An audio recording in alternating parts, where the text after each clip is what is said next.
Alright, so in this video we're going to review some of the skills that we needed to be able to solve the problems in Algebra Revision 5.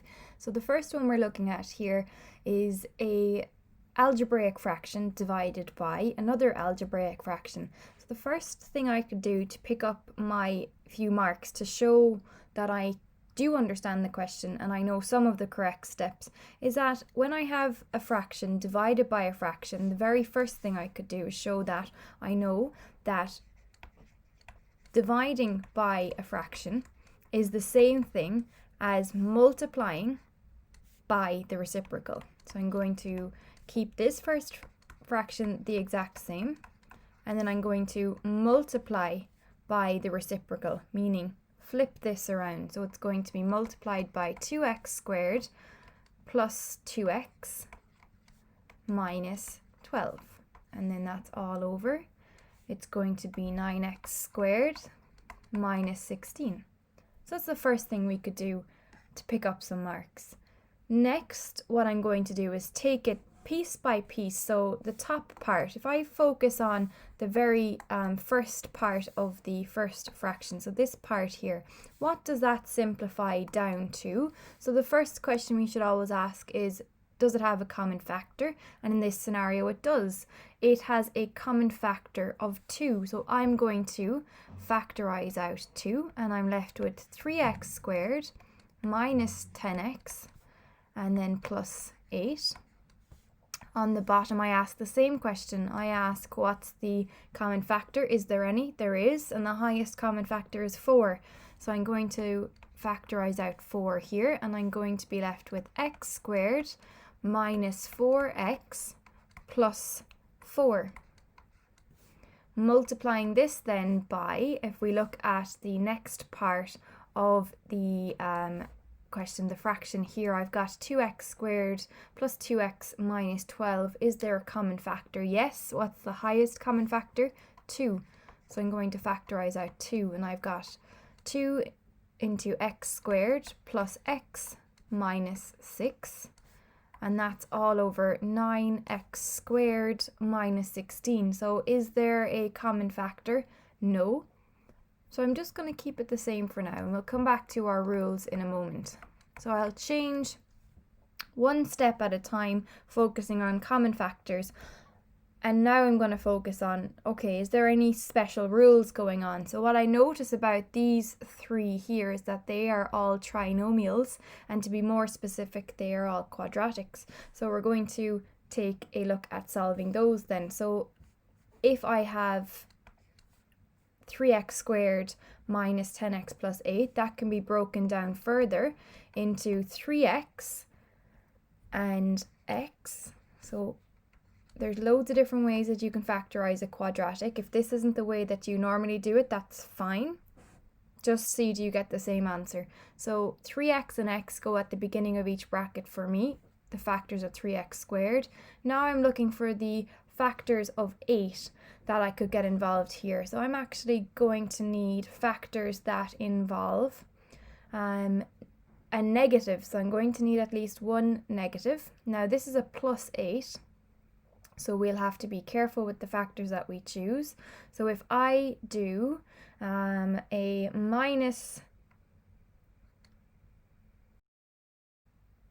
2 here, and I do a minus 4, minus by minus will give me a plus, 4 by 2 will give me 8. So that works.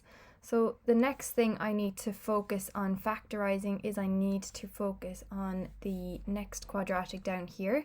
So I'm going to have 4, I must keep that 4 there, and I'm going to have x and x at the beginning of each bracket. So I'm going to have x and x, and then I'm looking for factors of 4. So I could do 2 by 2, and again I'm looking for a minus, so that's what I've got. That's those two broken down into their factors. So I continue on to this quadratic here. So I'm going to have 2, and it's going to be 2 into, and I'm going to have x minus We'll check in a minute now. So x and x at the beginning of each bracket, and then I'm going to have minus 6. So one of them does have to be a minus and the other has to be a plus. So let's check out what would work best for us here. So I think 3 and 2, so a positive 3 and a negative 2. So that's what we would have in that scenario.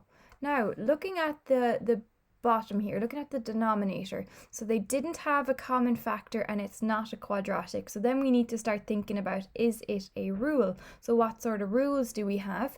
Well, we've got the difference of 2 squares, the difference of 2 cubes, or the sum of 2 cubes.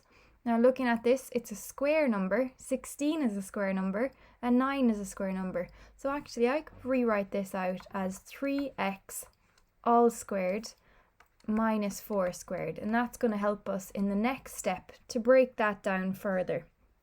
So before I move on and I rewrite out everything again, I'm going to see, is there anything that I can simplify down? So is there anything that is involved here that's going to cancel, right? Now what we really mean by cancel is it multiplied in on the top and divided in on the bottom, then that simplifies down to 1. And what I can see here is that yes, this is multiplied in on the top and it's being multiplied in on the bottom, so those two would simplify down to give us 1.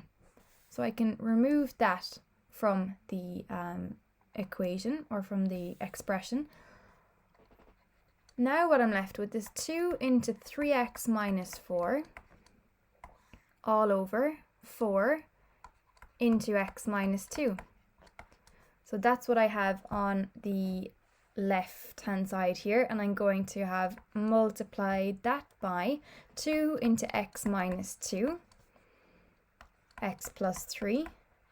And then we said that this denominator here can actually be simplified down further. We said that it was a square number, take away another square number, and what we said about that was that that is the difference of 2 squares. So that's going to become 3x minus 4, 3x plus 4.